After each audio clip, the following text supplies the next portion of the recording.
Eh bien, on va mettre une balise de numérotation dans le gabarit, parce qu'on veut qu'elle apparaisse sur toutes les pages. Donc, comparé à Word, pour faire une numérotation, c'est moins simple dans InDesign, c'est moins automatisé, mais le look que vous voulez donner à votre numérotation, vous allez pouvoir lui donner le look que vous voulez, l'aspect que vous voulez. Le positionnement, le fait qu'il soit dans un bloc rond avec des effets spéciaux, ou même une image en dessous. Enfin, c'est vraiment extrêmement libre l'aspect de la numérotation. Donc c'est pour ça que sous certains aspects, InDesign est moins bien entre guillemets que Word, mais ça a ses avantages. Hein. C'est la souplesse de positionnement des éléments. Bien, alors on va faire ça sur un calque numérotation. Faisons les choses correctement. Donc menu fenêtre calque. Actuellement, alors là, souvent il y a des stagiaires qui disent tiens, on a déjà deux calques. Ben non, on a juste un calque avec à l'intérieur un bloc texte. D'accord? Et je crée un deuxième calque avec le bloc de feuilles, deuxième calque que je vais nommer numérotation. Donc je double-clique sur lui et je vais l'appeler numérotation. OK.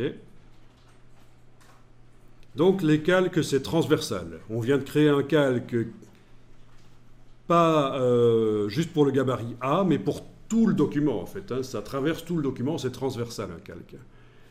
Ben, ça veut dire que maintenant, si je vais sur n'importe quelle page, il y a le calque numérotation qui est là.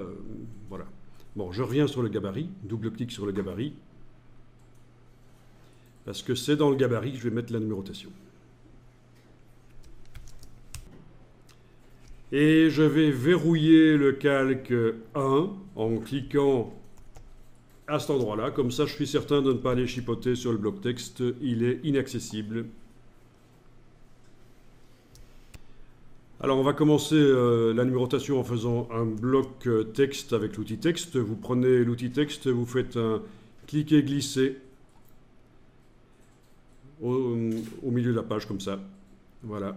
Et vous le sélectionnez avec la flèche noire, c'est bien. La dimension, peu importe pour l'instant.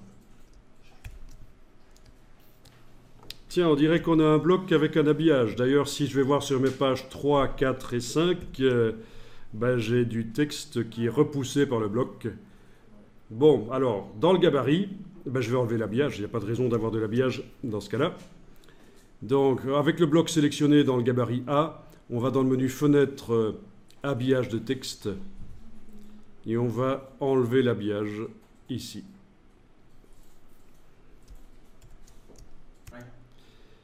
Ensuite, je vais donner une dimension à mon bloc. Donc, vous avez ici le positionnement XY sur la page.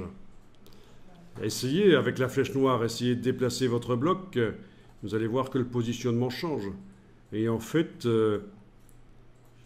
si vous le mettez en haut à gauche de la page, on n'est pas à 0,0 ici, mais je vais vous expliquer pourquoi. En fait, le 0,0, l'origine des règles est en haut à gauche de la page. Bien sûr, ça peut se changer si on veut, mais par défaut, dans InDesign, c'est le positionnement par rapport au haut à gauche de la page.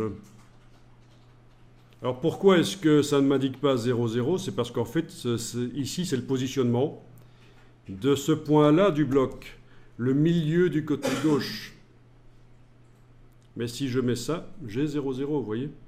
Donc je peux avoir les mesures, le positionnement de telle ou telle partie du bloc par rapport au coin supérieur gauche. Donc, voilà, c'est juste une petite anecdote ici pour voir comment ça fonctionne, ce positionnement. X, Y, X étant évidemment l'horizontale, Y la verticale. Bon, mais là, je vais remettre le bloc n'importe où, parce que de toute façon, ce que je veux changer, c'est sa dimension ici. Et c'est donc les autres cartouches ici. Et je vais indiquer par exemple 20, 20. Voilà, donc j'indique 20 ici, touche tabulation pour passer au cartouche suivant, j'indique 20, touche tabulation pour valider. Et voilà mon bloc texte de 2 cm de largeur.